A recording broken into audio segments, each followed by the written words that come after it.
ม่านเด้อมาขี่สลิงอยู่ผู้พาม่านผู้หินน้ำนอนี่ได้ข้างอีกเลย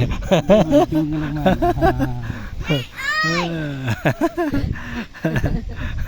เห็นยังไงพันละทีบ่มันจะมันบ่อะไรเนาะมันบ่ทักดึงสูงเนาะแม่เอ้ยแม่เอ้ยแม่เอ้ยแม่เอ้ย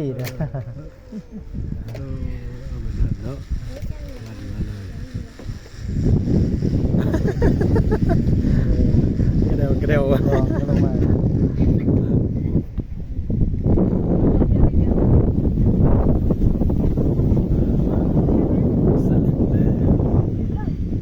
มีที่พักครอบหอพักกลับขึ้นบ่ได้เนาะมันสูงกว่านี้มันเป็นอะไรมันใส่ไฟบ่นะใส่แบตเตอรี่บ่บ่เลยมักล่อเลยแล้วอ่ะมันอยู่สูงคนไม่เป็นไรว่ามันต่ำเนี่ยมันขึ้นมันสิขึ้นได้บัดนี้นะบ่ได้เลยบ่ได้แล้วบัดขึ้นไปพุ่นมันต้องมีบนทางนึงอีกคือเฉพาะม้านะตอนนี้น่ะผู้ไปขึ้นทั้งผู้ย่างไปพุ่นเองใช่บ่กันเล่นไปเล่นมามีหลายแบบกล้าบ่กล้าขึ้นอยู่บ่กล้าโอ้ยบ่ทันเด้อมันถึงเดี๋ยวเสียแสน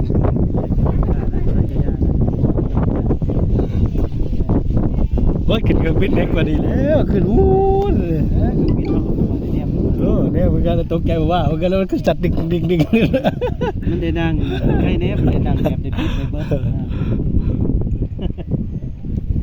โอเคโบยน้ำหนอวันเที่ยวส้มธรรมศาสตร์อยู่แขวงขมวน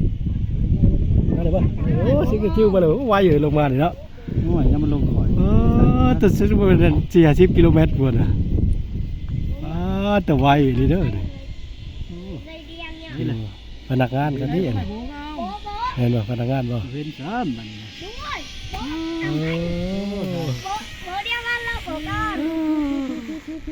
ตัวนี้ฮอดปุ๊บเลยเนาะตัวนี้เนาะฮอดคือกันฮะฮอดคือกันกระดานกันนะโอนไปขึ้นกันมันแล่นกลับขึ้นกินครับbố không cần giải cứu nhỉ bố siêu nhỉ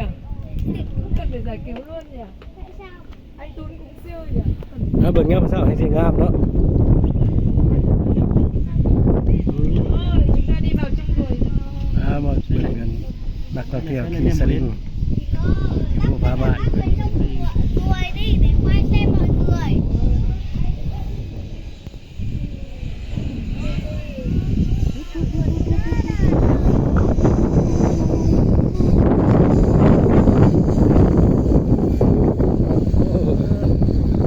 จึ๊บ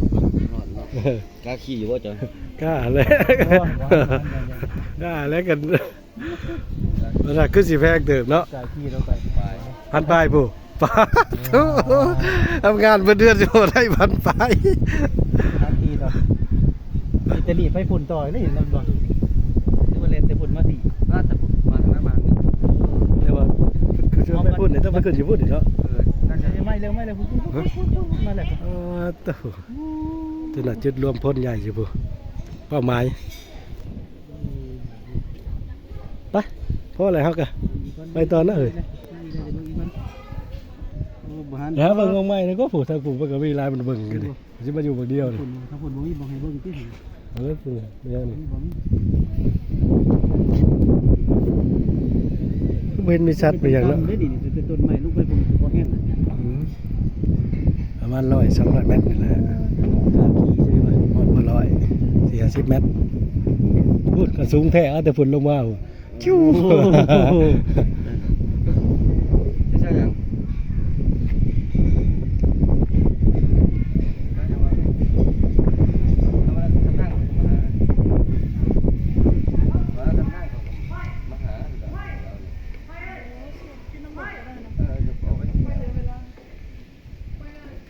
บึ้งถ้ามันขี่มาดีกว่า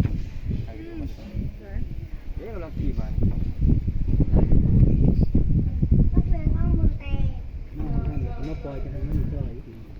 โอเคตอนนี้ก็เด้อบ๊ายบายเที่ยวชมภูผาม่านแขวงขมวน